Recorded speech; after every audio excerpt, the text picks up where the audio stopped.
अभिनेता और stand up comedian आर्य बब्बर ने हाल ही में एक परफॉर्मेंस दी जिसमें उन्होंने अपने परिवार के सदस्यों के बारे में कॉमेडी सेट पेश किया। उन्होंने भाई प्रतीक बब्बर की प्रिया बनर्जी के साथ दूसरी शादी में आमंत्रित ना किए जाने के बारे में भी बात की और बताया कि जब उन्हें इसके लिए निमंत्रण नहीं मिला तो उनके पिता ने कैसी प्रतिक्रिया दी। बिग बॉस में भी हिस्सा ले चुके आर्य ने अपनी मां नादिरा बब्बर के बारे में भी बात की।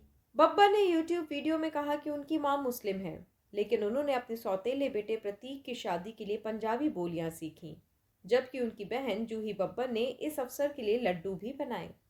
आर्य ने बताया कि कैसे छोटी उम्र में उनसे पत्रकारों ने उनके पिता और स्मिता पाटिल के रिश्ते के बारे में सवाल पूछे थे।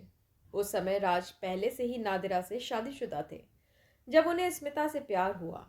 दोनों ने शादी कर ली और उनका एक बेटा प्रतीक हुआ, लेकिन दुख की बात है कि प्रसव के दौरान स्मिता की मौत हो गई। उसके बाद राज नादिरा के पास फिर से आ गए। अपने बचपन को याद करते हुए आर्य ने कहा कि जब मैं 6 या 7 साल का था तो मुझे लुका छिपी खेलना बहुत पसंद था, लेकिन अपने दोस्तों के साथ खेलने के बजाय मैं मीडिया से छिपता था। वो अचानक आते, मेरे चेहरे पर माइक्रोफोन थमाते और पूछते, तुम्हारे पिता का किसी से अफेयर चल रहा है, तुम्हें कैसा लगता है। आर्य बब्बर ने गंभीरता से बताया कि उनके पिता और स्मिता पाटिल के बीच कोई अफेयर नहीं था, बल्कि ये एक पवित्र रिश्ता था। लेकिन ईमानदारी से ये कोई अफेयर नहीं था, ये एक सच्चा पवित्र प्यार था जो पापा और स्मिता माँ एक दूसरे के लिए महसूस करते थे।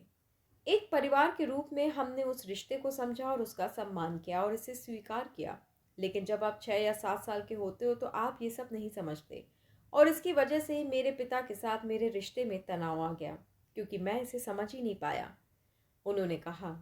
फिर आगे उन्होंने मजाक में कहा कि अब जब मैं 43 साल का हो गया हूँ और मेरी शादी को 8 से 9 साल हो चुके हैं तो मैं समझता हूँ बाप इतना भी गलत नहीं था।